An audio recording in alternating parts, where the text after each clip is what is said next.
Hello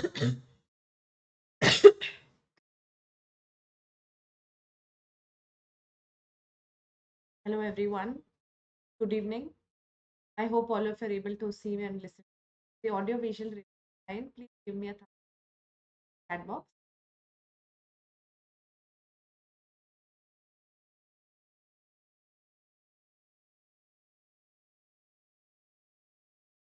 Good evening, Hari.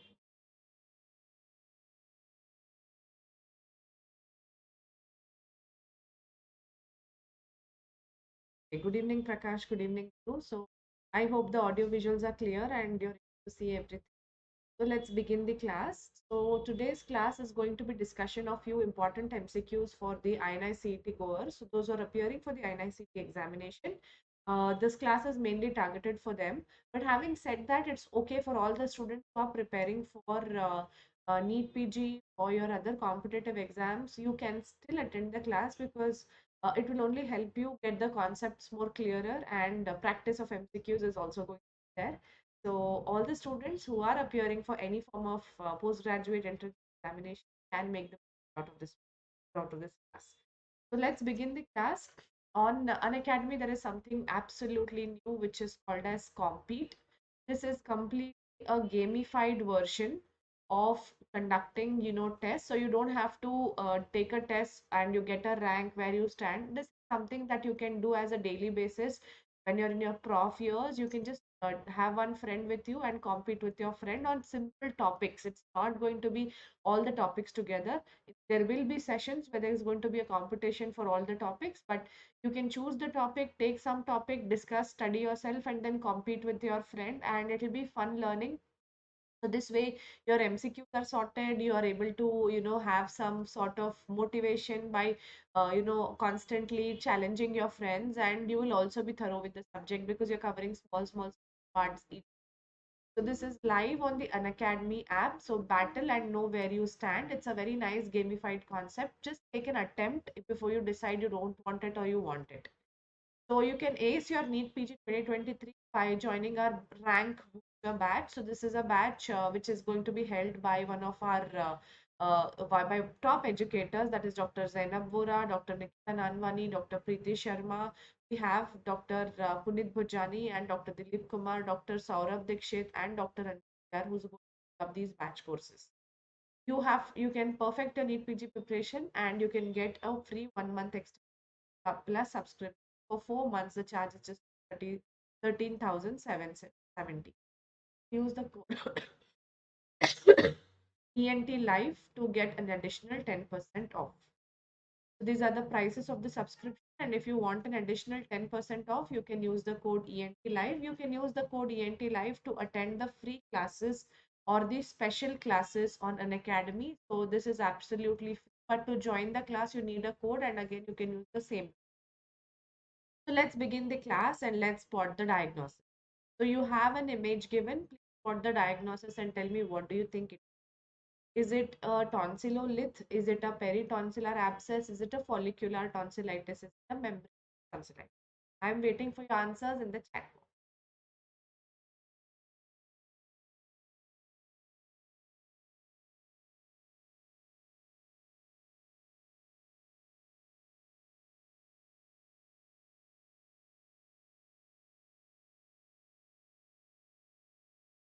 Okay, so Uma Maheshwari, Suji, they are telling it's one tonsillolith. Yes. So the absolute correct answer is tonsillolith. What is tonsillolith? As we know, tonsil has got crypts on the medial surface. The largest crypt is called as crypta magna. Now, whenever we eat food or whenever we consume something, there is a possibility that the food debris can get accumulated in the crypts slowly over time. And when this gets accumulated, it gets hard and calcified to form a swelling or a lesion, which we call it as tonsillolith. So you can see there is a single lesion over here affecting one tonsil, and you can see there is no redness, there is no enlargement of the tonsil. So if it were to be follicular tonsillitis or membranous tonsillitis, you would see at least whitish yellow dots on the surface of the tonsil or a pearly white membrane on the tonsil. So follicular would appear something like this, Membranous would appear like a membrane over the tonsil, which is pearly white in color. Peritonsillar abscess would cause a unilateral bulge of the tonsil. None of these features are present over here. What we only see is a whitish dot, probably because of accumulation of uh, the food particles into the crypt of the tonsil as tonsillolith. Correct answer is tonsillolith. Let's go to the second question. Identify the space marked in the diagram given with an arrow. So there is a space that is given here. Can you identify what is this space? Is this the pre-epiglottic space of Boyer?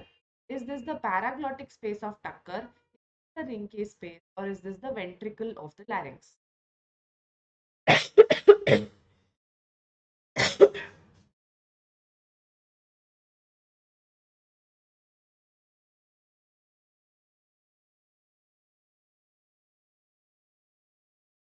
Okay, so many of you have marked it as A, some of you have marked it as C. Okay. So basically, let us identify some landmarks over here. Now, if I mark this particular structure here, what is this particular structure? Can you tell me what is the one that I have marked just now? Maheshwari says 2, some of you say 1, some of you say 3. Okay, we'll go to the answer, but before that, can you tell me what is this structure that I have marked with yellow? Very good, that is your true vocal cords. What is this structure above the true vocal cords? The structure that you see above the true vocal cords. This is your false cords. Correct? Now the space on the sides of the vocal cords or sides of the glottis, what will you call it as? This space is called as paraglottic. What is this space called as? Paraglottic space. In front, what you have, this space is called as pre-epiglottic space. If any one of you want me to explain these spaces in detail, let me know in the chat box so that I can go to the explanation. I am assuming that you already know this, which is why I'm just labeling the space. Okay, so the space in the front is called as pre-epiglottic space. The space in the side is called as paraglottic space. What is Rinke's space? The space between epithelium. So the vocal cord has got 4 layers: epithelium, superficial lamina propria, vocal ligament, and vocalis muscle. So this space between the epithelium and the superficial lamina propria, this space is called as Rinke's space. So Rinke space is the space between the epithelium and the superficial. So I hope everyone got the spaces here around the larynx. The space in the front is your pre-epiglottic space. On the sides is your paraglottic. Let's go to the next question. Which of the following statement is true regarding this condition? They have given you an image. So what statement is true about the condition that is given in the image? It arises from within. It usually appears unilaterally from one nostril and grows anteriorly. It bleeds on touch. They require surgical.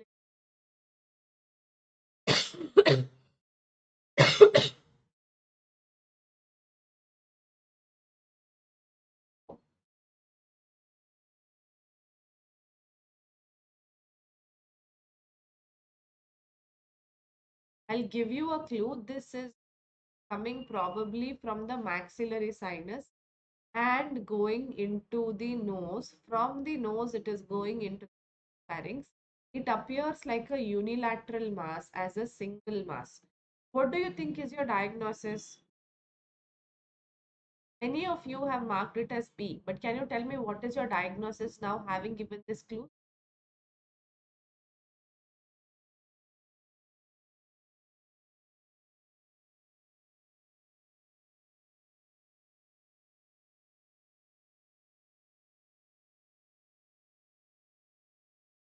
Which type of polyp, Uma?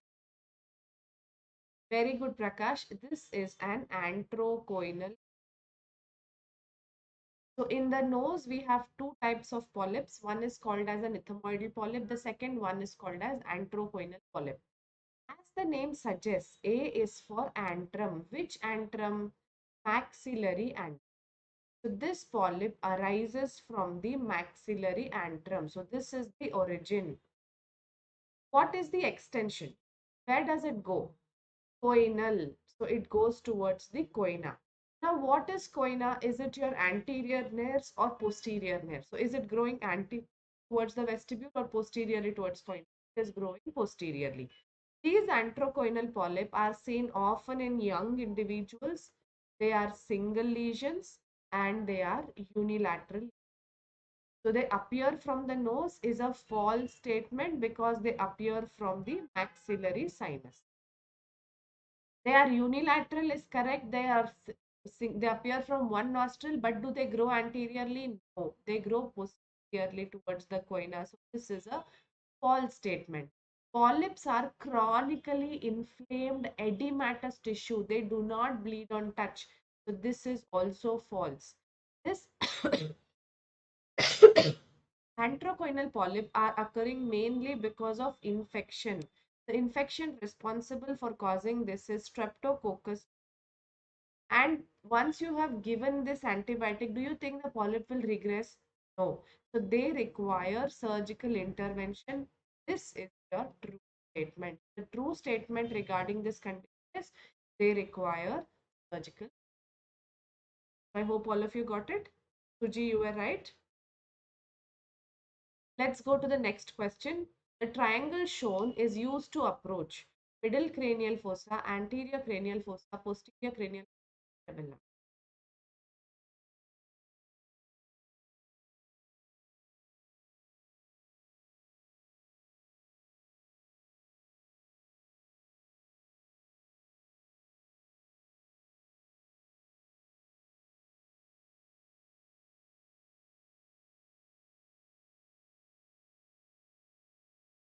Okay, so Rabia Akhtar says 1.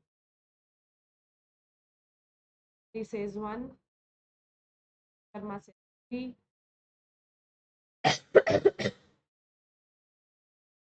Maheshwari says 3.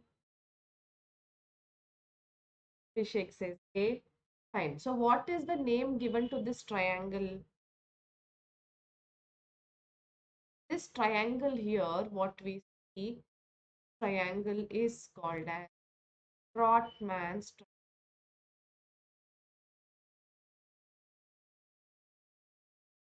What is the name given to this triangle? Trotman's triangle.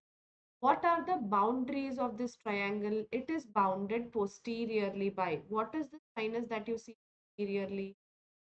This sinus that you see is your sigmoid sinus. So boundary posteriorly is your sigmoid sinus. Superiorly, you have one sinus draining into it. What is this sinus that is present superiorly? This is your superior petrosal sinus. Superiorly, you have superior petrosal sinus.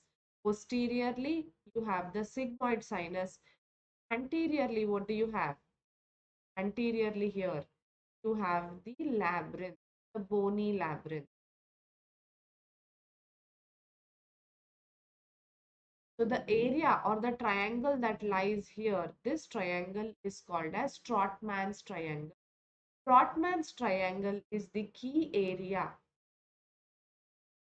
for entry into posterior cranium. It is the key area for entry posterior.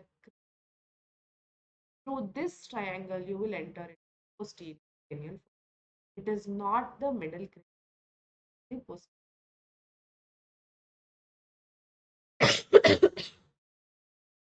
Let's go to the next question. The instrument is used for visualizing the tympanic membrane, to administer powdered medication into the external auditory canal, to elicit Brown sign. All of them are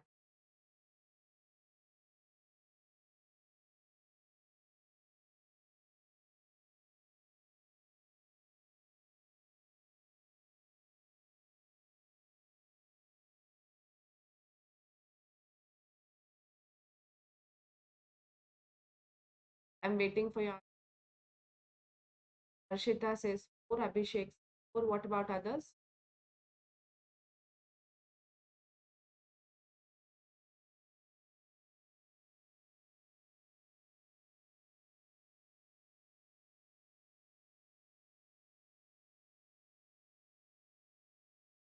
Okay, this is basically an otoscope.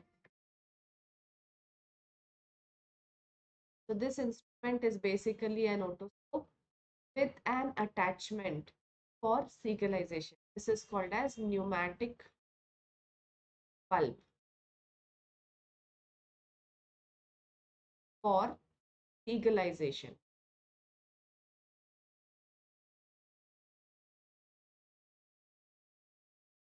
So you will insert the otoscope in the external auditory canal, and with the help of the bulb, you can increase and decrease the pressure in the external auditory. If I take this as the external auditory, you can insert this otoscope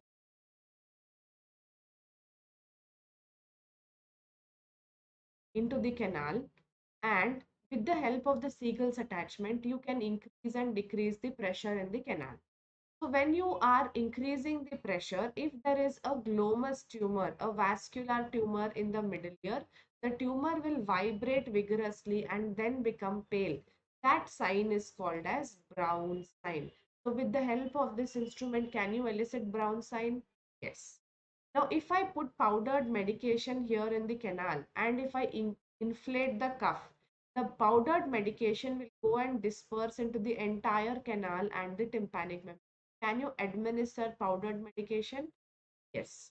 Now, through the open attachment here, can you see what is happening into the external auditory canal and the tympanic membrane? Yes. With a magnification. How many times magnification? You will get a 2.5x magnification with the help of otoscopes.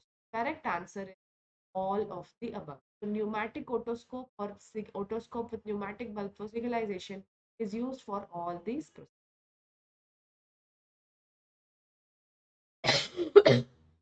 So which statement is true about this instrument? It is Higginson syringe, can elicit fistula test, cannot be used to remove a vegetable foreign body. All of them are true.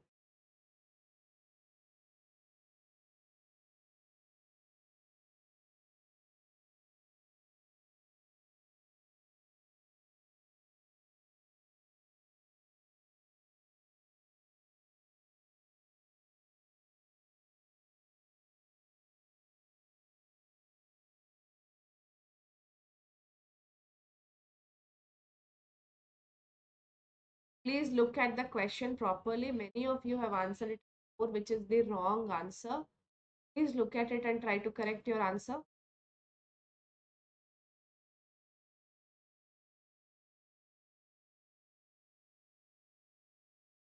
See, basically, this is not Higginson's syringe. This is called as the Simpson's oral syringe. Okay, so this statement is false because this is not Higginson's or Simpson's oral syringe. Now, with the help of syringe, can we elicit fistula test? No, we cannot elicit fistula test.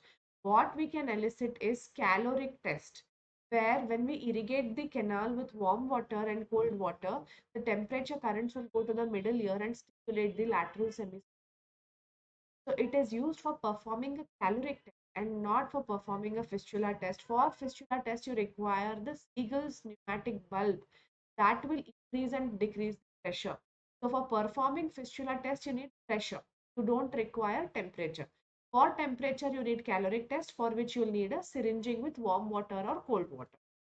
Cannot be used for removal of vegetable foreign body. This is true because vegetable foreign bodies are hygroscopic in nature. So what are they? They are hygroscopic in nature. When they are hygroscopic in nature, they absorb water. And when they absorb water, the foreign body will swell. And as a result, partial obstruction can be converted into a complete obstruction. So you should never do syringing for a vegetable foreign body or any organic or a hygroscopic foreign body. So the true statement is, So next question, posterior rhinoscopic procedure requires the use of mirror, tongue depressor, both, or only mouth cap.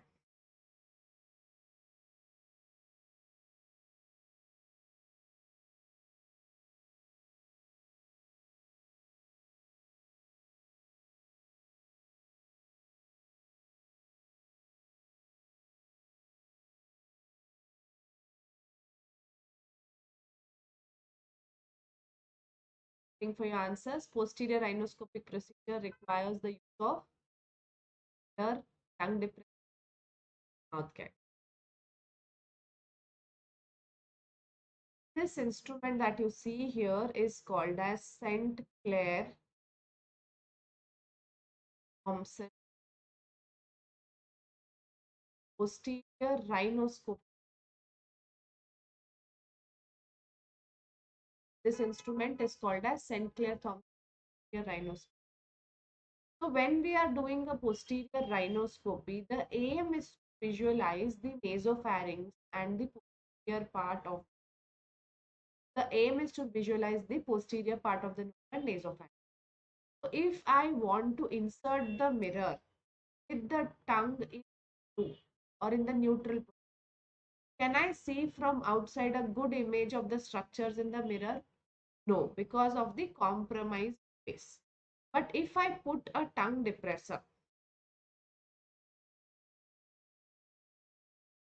and I depress the tongue, if I take a tongue depressor and I depress the tongue like this, now do I have a good space to see inside the mirror the structures which are there in the posterior part in the. Yes, so you need a mirror, you need a tongue depressor. So the answer is both. You require a mirror as well as a tongue depressor. Let's go to the next. Patient presented with a complication of chronic suppurative otitis media. The clinical finding is given below. Identify what finding is this. Is this a subperiosteal abscess? Is this a Bezold's abscess? Is this a Lux abscess? Kelly's abscess?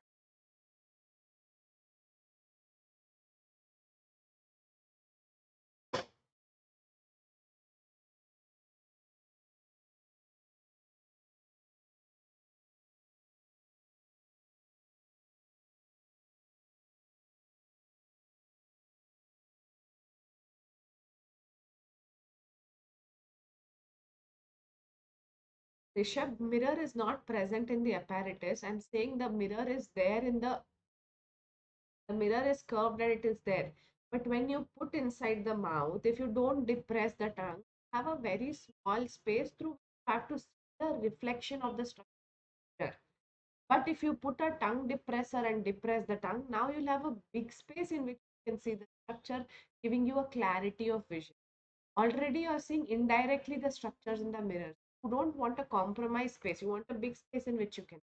So you'll use both mirror and tongue depressor together. With the left hand, you'll depress the tongue. With the right hand, you'll insert the mirror and you will see the reflection of the posterior part of the nasal. Okay, so all of you have answered this. So let me tell you the answer. You can see that there is an abscess here, probably in the upper part of the sternocleidomastoid muscle. So when there is an abscess in the sternocleidomastoid muscle following CSOM, meaning probably the infection has gone to the mastoid to cause a mastoiditis. Now the pus has broken the mastoid and has entered into the sternocleidomastoid. So when the pus goes into the sternocleidomastoid, call it as, where would you see Telly's abscess? Telly's abscess is a digastric abscess. Excuse me. So Sitelli's abscess is a digastric abscess. So in the posterior belly of digastric, if you see an abscess, we call this abscess as digastric abscess. Sitelli's abscess is digastric abscess.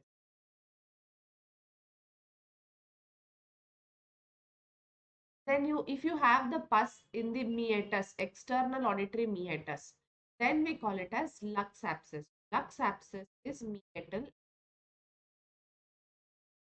So you have Lux abscess, L followed by M. Sitelli's abscess is digastric. I hope all of you got it. Let's go to the next question. Patient presented with perforation of tympanic membrane. Otoscopic examination is this perforation is caused due to which of the following? Trauma, tuberculosis, Epstein-Barr virus, Staphylococcus neoformans. I'll give you a hint. You see there are two perforations, one anteriorly and one posteriorly in the tympanic. Paracetamol carcinoma staging is very, very simple, but it will take some time and we would deviate from the topic. But having said that, maybe at the end of the session, after I finish the MCQs that I have planned for, I will tell you. Please remind me before I end the class.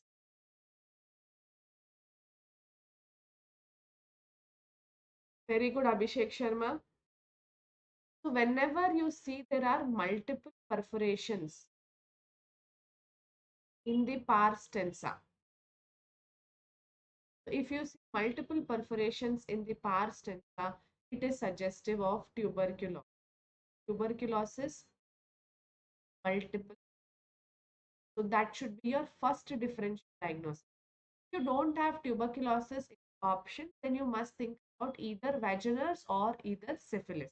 But the first and foremost answer that should strike to you is tuberculosis. If not syphilis or vaginous,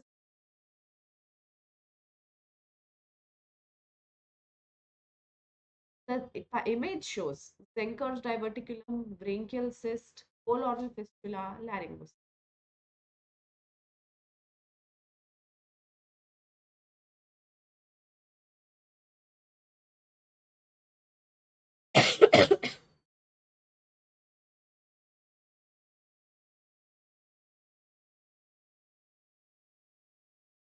Very good. Many of you have answered it right. Basically, you see there is a swelling in the neck on the side of the larynx, basically near the side of your thyroid cartilage, or what you call it as the Adam's apple, which is formed by the prominence of thyroid cartilage, and the corresponding radiological image is showing you an air-filled swelling. Why am I saying air-filled? Because it appears black. This air-filled swelling on the side of the larynx, we call this condition as laryngo. Laryngocele is an air-filled cystic swelling on the side of the larynx. We call this as laryngo. So it can be of three types: internal when it is confined only to the larynx, external if it is outside the larynx, and combined when the mixed type component. So why does laryngocele occur? It occurs due to dilatation of saccule. Now where is saccule present? So if you see the larynx, we have the false chords above and the true below. The space between the false chords and true chords is called as ventricle. From the ventricle, you get an elongation. This elongation is called as saccule. So whenever there is an increase in the transglottic pressure, like in trumpet blowers, glass blowers, the pressure goes to the ventricle and from there to the saccule, and the saccule dilates to form the laryngoscope, which is an air-filled thick swell. Okay? A patient with carcinoma larynx with stridor presents in casualty. Immediate management is planned tracheostomy, immediate tracheostomy, high dose steroid, intubate, give bronchodilator, wait for 12 hours. If no response, then go for tracheostomy.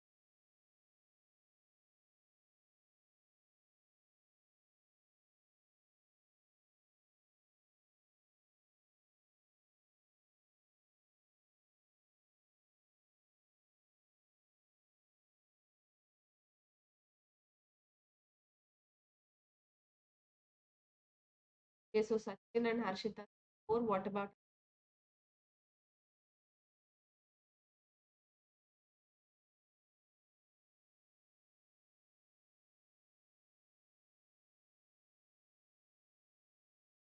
Okay, YouTube says, or Abhishek, Prithvi.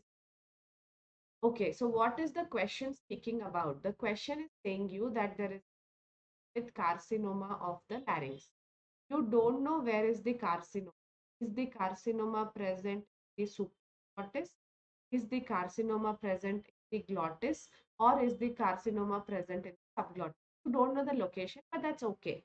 But wherever the location is, we have mentioned there is stridor. So when there is stridor, should there be an obstruction to the airway anywhere in the supraglottis or in the glottis or in the subglottis? Somewhere should there be an obstruction to the airway? So if there is an obstruction to the upper airway, do you think you can do an endotracheal intubation or a nasotracheal intubation? Will it be easy or will it be difficult? It won't be possible only because there is something obstructing the larynx. How will you go beyond into the trachea if you have an obstruction? Can't go. So intubation is not a possibility at all. Now steroid, if you give steroid, do you think it will reduce the swelling and allow you to intubate or ventilate? Now you want, if the patient has come to you with stridor, do you want to wait, evaluate, tomorrow I'll do, or day after tomorrow I'll do tracheostomy? No, cannot plan because the patient is coming to you with stridor and respiratory distress. You must do an immediate tracheostomy. Got it? I hope all of you got this. Let's go to the next question. After laryngectomy, tracheoesophageal voice is produced from nose, pharyngoesophageal segment, trachea, or buccal mucus.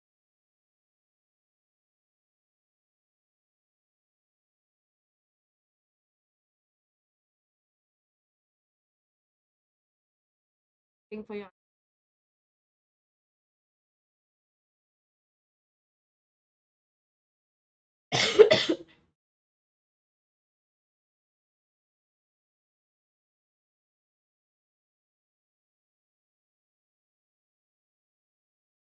okay, so many of you are on B. Okay. So after laryngectomy, do we have the larynx? No, we don't have the voice box or larynx full. And we have made a permanent tracheostomy for the patient. We have got out the trachea as a permanent tracheostomy. Now, if a patient has to produce speech with the help of tracheoesophageal speech, how does he produce voice now? This is your pharynx, hypopharynx specific. This hypopharynx continues as esophagus. So between the pharynx and the upper esophagus, you have a sphincter which is called as upper esophageal.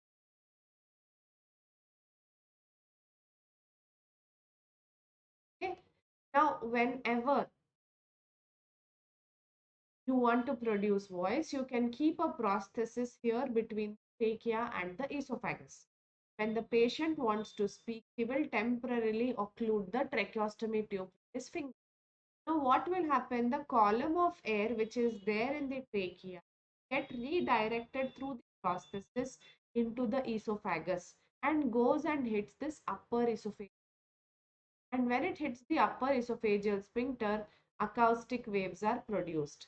These acoustic waves, when they go to the articulators, they will produce.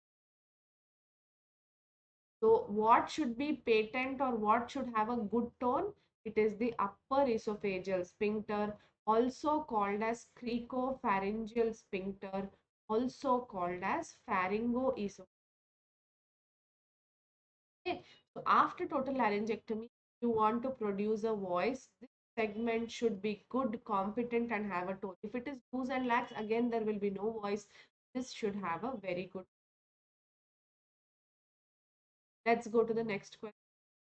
A 5-year-old male child presents with a 3-month history of hoarseness voice and 1 week history of stridor. Endoscopic picture is shown below. Diagnosis is multiple respiratory nodules, respiratory papillomatosis, carcinoma of the larynx, angio.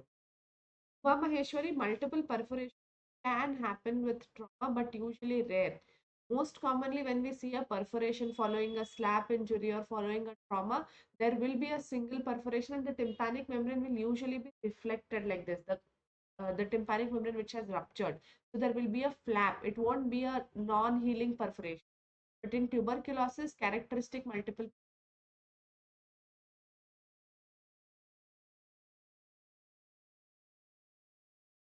Yes.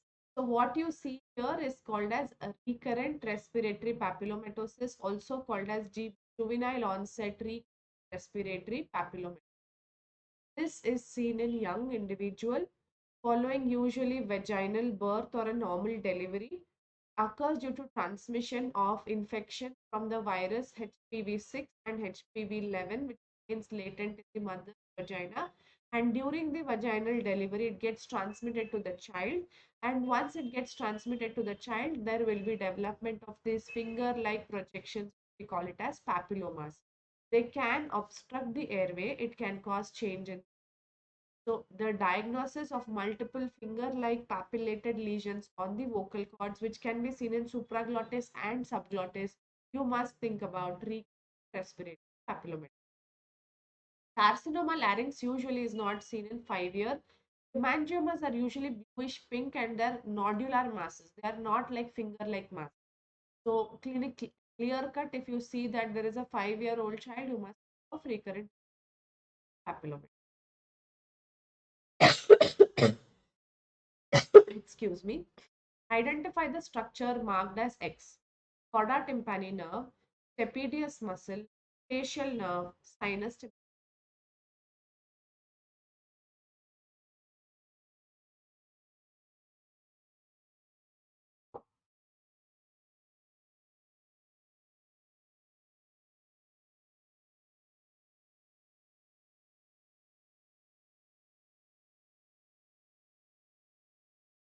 Okay, I'll give you a hint. There is a muscle which is going from a structure to the neck of stapes. So first identify what is this muscle. Then identify from where is it originating. Then you think what is this a landmark for, which has been depicted in a yellow color, which is probably a nerve. So if you go like this in a stepwise fashion, you'll be able to understand and get to the answer. Yes, very good. The muscle that you see here going from the pyramid to the neck of stapes is your stapedius muscle. Muscle that you see here is your stapedius. This is your pyramid. Now, at the level of pyramid, what nerve takes a turn? If you take the course of the facial nerve, it enters from the inner ear to the medial wall of the middle ear. The facial nerve enters the medial wall of the middle ear. It enters from the inner ear to the medial wall of the middle ear. It makes a first turn. First turn is called as first genu or also called as geniculate ganglia. This is called as first genu, also called as geniculate ganglia. From here, the course will take a horizontal turn, like your horizontal segment facial. Then it takes a turn to go to the posterior wall. This second turn that it takes, this second turn that it takes is called as second. The second turn is called as second genu. So what is the landmark for your first genu? The landmark for your first genu is your cochleariform process.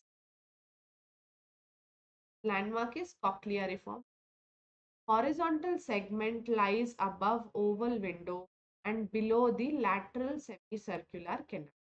And the landmark for your second genu is your pyramid. So they have amplified or magnified this image and given you here and asked what is the segment X.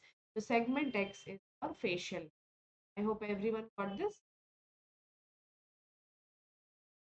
Let's go to the next question. Which of the following is the best method for determining the appropriate duration of antibiotic treatment for malignant otitis external? Resolution of patient symptoms, improvement of appearance in the external, resolution of changes on technetium 99, resolution of changes for gallium 6.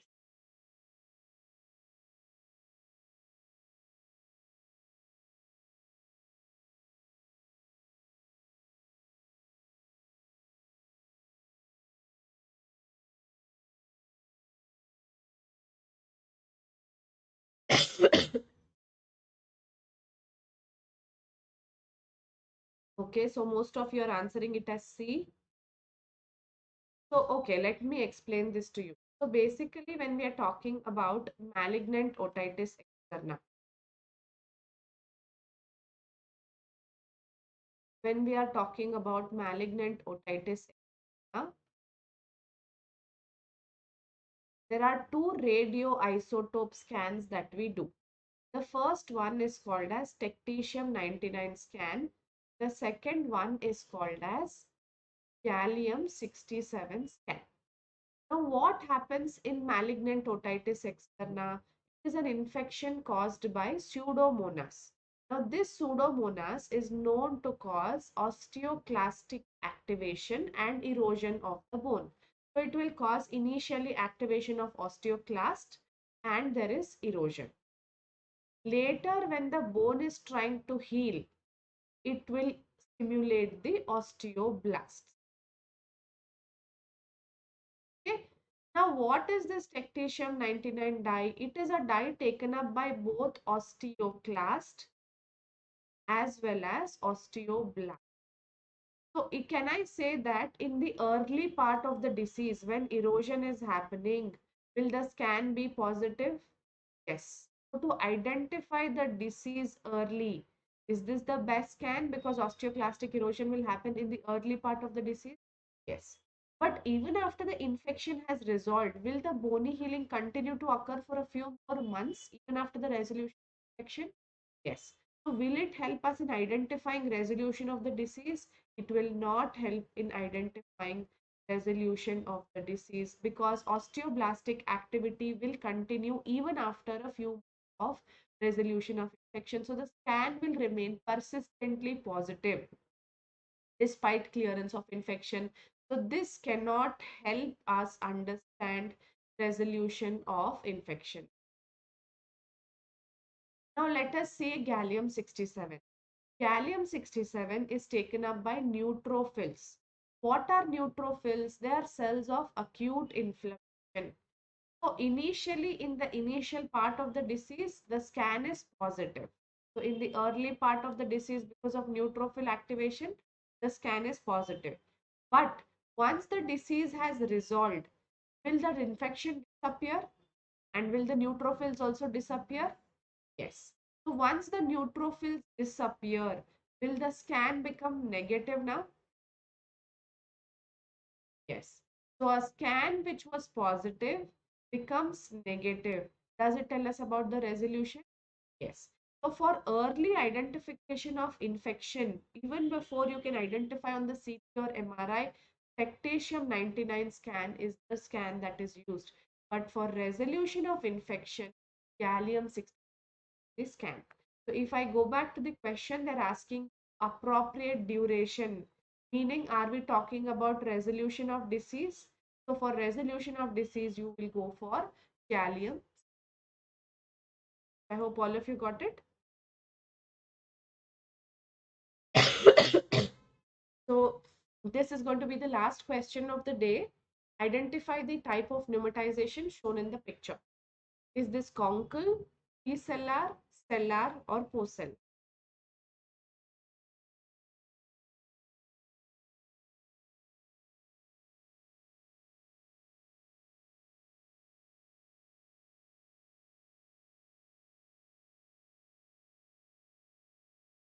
I'm waiting for your answers. What is the type of pneumatization shown here of the sphenoid sinus? Very good, Prithvi. Timolol, very good. Okay, so let me explain you the type of pneumatization of the. So if we take this as the sphenoid bone, if the entire sphenoid is filled with bone, is completely bony, what will we call this type of a sphenoid? We call it as conchal type of sphenoid. It's completely bony, then we call it as conchal. Now, if the pneumatization of the sphenoid sinus, say the air-filled cavity of the sinus extends up to anterior wall of sella turcica. So this is your sella turcica, this is your anterior wall, this is your posterior wall. So if the air-filled cavity extends up to the anterior wall of sella turcica, we call it as precellar. If the pneumatization extends up to the posterior wall of sella turcica, something like this, we will call it as stellar type of pneumatization. And if the pneumatization extends beyond the posterior wall, then we call it as post-stellar type of pneumatization. So now answer, how much is the cavity here? Air-filled cavity. Is it extending up to anterior wall of sella turcica or posterior wall of sella turcica or beyond the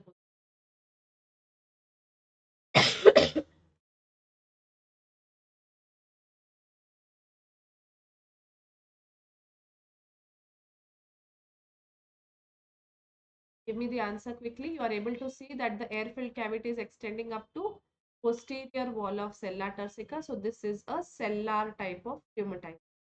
If it would go beyond this, then we would call it as post-cellular. I hope all of you got it. So Prithvi, basically when we are talking about the radioisotope and tectitium is taken up by uh, osteoclast and osteoblast. So erosion, osteoclast, what will it do? It will erode the bone. So erosive process is understood better with the help of a tectitium 99 scan. Extent of the disease or bony erosions anatomically is understood better by a high resolution CT scan. This pseudomonal infection can cause cranial nerve palsies, base of skull involvement, cranial involvement, blood vessel involvement. Then you can go for an MRI.